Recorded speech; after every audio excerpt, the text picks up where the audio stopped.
মাঠে একলা গণেশকে দাঁড়িয়ে থাকতে দেখে শ্রীদাম বলল, আরে কি ব্যাপার ব্রো, আজ ওয়ার্কআউট না করে মনমরা হয়ে কি ভাবছিস? সেরকম কিছু না, কি আর ভাববো। ওহো, তোকে তো জিজ্ঞেস করা হয়নি তোর যাওয়ার প্রস্তুতি কত দূর।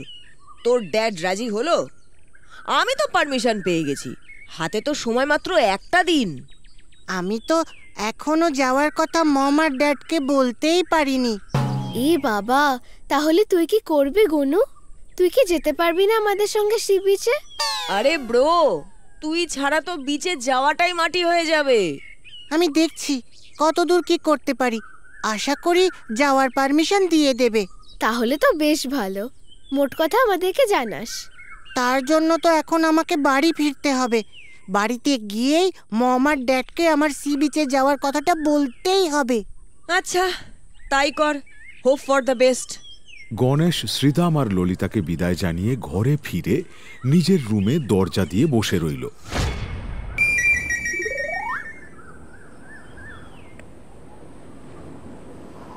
মাঠ থেকে ফিরে গণেশকে একলা নিজের রুমে দরজা দিয়ে মুখ ফুলিয়ে বসে থাকতে দেখে মা দুর্গা দরজায় টোকা দিয়ে বলল,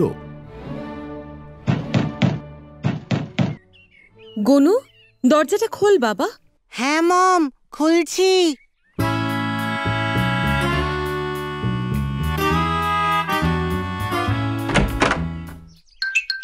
কি হয়েছে? মন খারাপ? এই সন্ধেবেলায় মুখ ফুলিয়ে এরকম বসে আছিস যে? কিছু হয়নি মম, এমনি মনটা ভালো নেই। হুম, এমনি এমনি তো চোখে জল আসে না কারো। কি হয়েছে বল? ওই চোখে কি একটা পড়েছে, তাই চোখে জল এসেছে। এত বড় হয়ে গেছিস যে এখন তোর মমকেও মিথ্যে কথা বলছিস? কি হয়েছে সেটা বল। আসলে আমি, শ্রীদাম আর ললিতা তিনজনে বিচে যাওয়ার প্ল্যান করেছি।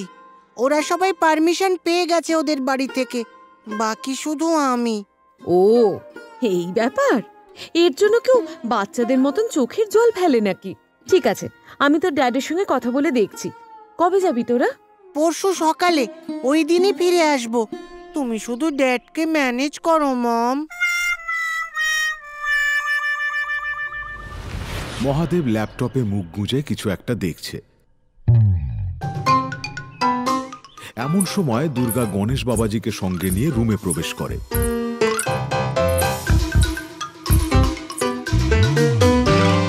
হ্যাঁ গো, তুমি কি খুব ব্যস্ত? একটা কথা বলার ছিল। না, বলো কি বলবে? কথাটা তোমার ছেলে বলবে, আমি না। ও আচ্ছা, তা কি বলবি শুনি? বলছি, আমি শ্রীদাম আর ললিতার সাথে বিচে যাব। কোথায় যাবি? Sea beach? আমার কাছে কি পারমিশন চাইতে এসেছিস নাকি ইনফর্ম করতে? আরে না না, পারমিশন চাইতেই এসেছি। আমার কি এত বড় সাহস আছে নাকি আমি তোমাকে ইনফর্ম না করে কোনো কাজ করব? তুমি এবার ওকে যাওয়ার পারমিশনটা দিয়েই দাও। কি করবি সি বিচে গিয়ে? সমুদ্রে স্নান আর অনেক মজা করব, তারপর ওই দিনেই ফিরে আসব। থাকার কোনো প্ল্যান নেই। ঠিক আছে, সাবধানে যাবি, আর সমুদ্রের বেশি দূরে যাবি না, আর সন্ধে হওয়ার আগেই যেন আমি তোকে আমার সামনে দেখতে পাই। গণেশ বাবাজি মহাদেব ও দুর্গার কাছে তার বন্ধুদের সঙ্গে সমুদ্রে যাওয়ার পারমিশন পেয়ে আনন্দে নাচতে শুরু করল।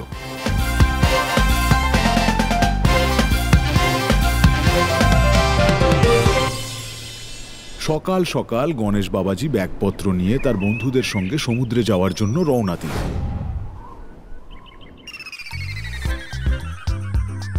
জঙ্গলের পথে হাঁটতে হাঁটতে গণেশ বলল, উফ, ফাইনালি আমাদের তাহলে যাওয়াটা হলো বল। আমার তো বিশ্বাসই হচ্ছে না। যা বলেছিস ভাই, আমি তো খুব চিন্তায় ছিলাম জানিস, যে তুই পারমিশন পাবি কিনা। আলটিমেটলি সব ভালো ভালো হয়ে গেছে। এটা কিন্তু ঠিক। বস, আমারও খুব খিদে পেয়েছে। খিদে তো আমারও বেশ জোরেই লেগেছে। এই জঙ্গলে তো কোথাও সেরকম ফলের গাছও দেখতে পাচ্ছি না। ওই তো সামনে একটা আম গাছ। আরে তাই তো। তবে আর অপেক্ষা কিসের বন্ধুগণ, গাছে উঠে আম পেড়ে নিলেই তো হয়।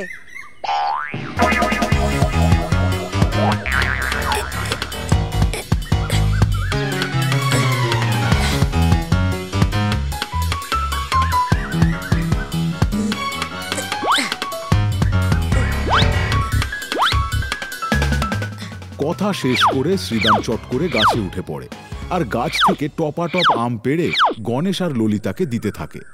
আম পাড়া শেষ হলে শ্রীদাম গাছ থেকে নেমে বলল,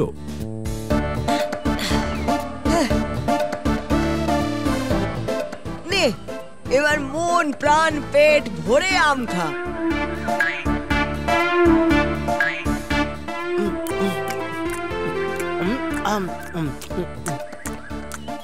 খুব টেস্টি।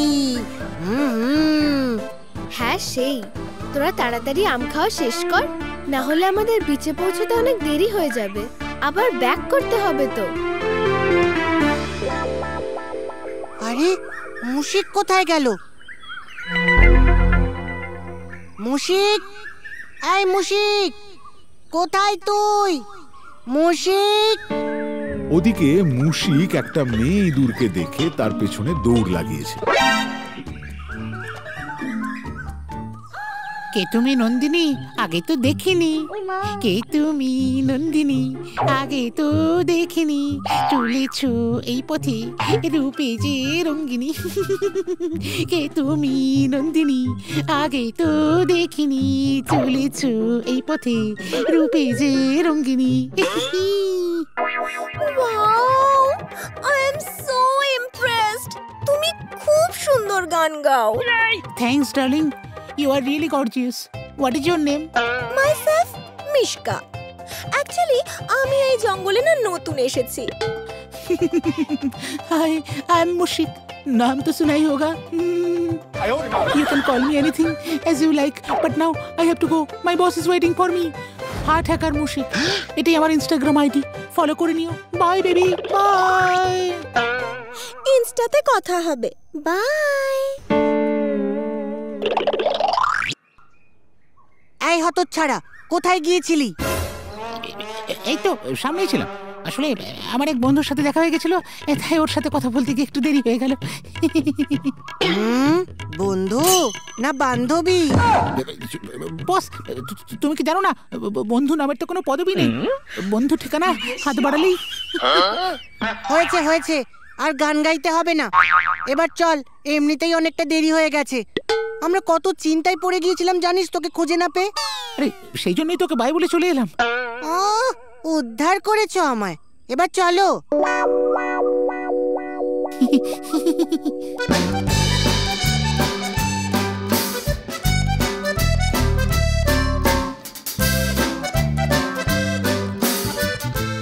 জঙ্গল অতিক্রম করে গণেশ, শ্রীদাম, ললিতা আর মুশিক একসাথে সমুদ্রের তীরে এসে উপস্থিত হলো।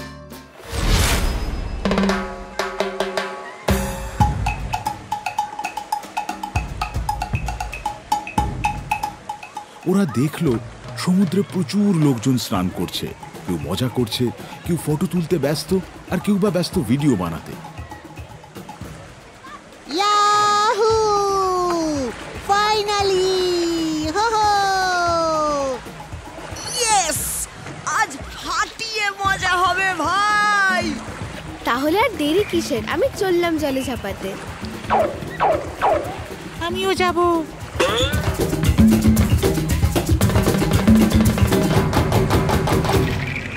তুই খানিকক্ষণ অপেক্ষা কর।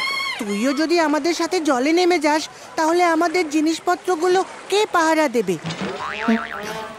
ওকে বস। কথা শেষ করে গণেশ, শ্রীদাম, ললিতা এরা তিনজনে সমুদ্রের জলে ঝাঁপিয়ে পড়ল।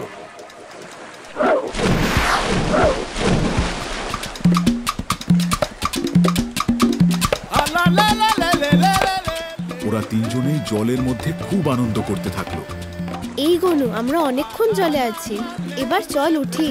মুশিক একা একা বসে আছে। এই হ্যাঁ রে গনু, এবার চল ওঠা যাক। তোরা ওঠ, আমি আরেকটু থাকবো। ঠিক আছে, আমরা উঠছি, কিন্তু শোন, তুই যেন বেশি দূরে যাস না। আরে হ্যাঁ হ্যাঁ ঠিক আছে, তোরা যা আর মুশিককে পাঠিয়ে দে। আচ্ছা। শ্রীদাম আর ললিতা দুজনেই জল থেকে বালিতে উঠে এলো।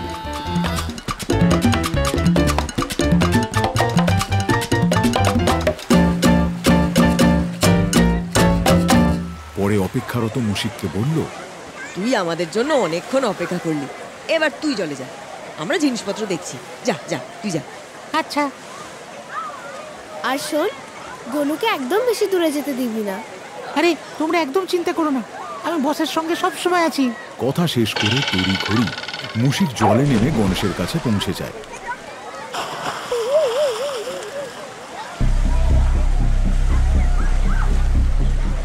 বেশ অনেকক্ষণ কেটে যাওয়ার পরেও যখন গণেশ আর মুশিক দুজনেরই কোনো পাত্তা পাওয়া যায় না, তখন বিষণ্ণ মুখে ললিতা শ্রীদামকে বলল, আমার কিন্তু খুব চিন্তা হচ্ছে। ওদিকে সব ঠিক আছে তো? গনু বা মুশিক কাউকেই তো দেখতে পাচ্ছি না। হ্যাঁ রে, চিন্তা তো আমারও হচ্ছে। বারবার করে বারণ করলাম জানিস, যে বেশি দূরে যাস না। একটা কথাও শোনে না। হ্যাঁ, এতক্ষণ তো ভালোই আমাকে ছাড়া একা একা মজা করলে। হ্যাঁ, আরে এখন তো চলে এসেছিস, এবার যত ইচ্ছে মজা কর। তুই বারবার পেছনে কি দেখছিস বলতো? আরে ওটা কি বস? ওই দেখো, মনে হচ্ছে কিছু একটা এগিয়ে আসছে। ও যা আসার আসতে দে না। বস, আমার কিন্তু ভয় লাগছে। ও যদি কোনো রাক্ষস হয়। আরে আমি আছি তো, কিচ্ছু হবে না। বস, পিছনে দেখো। মুহূর্তের মধ্যে জলের ভেতর থেকে একটা বিশাল বড় হাঙর হা করে গিলে ফেললো গণেশকে, আর তারপরেই সমুদ্রের ভেতরে চলে গেল। আর সেই দেখে মুশিক ভয় পেয়ে চিৎকার করে উঠল। বস,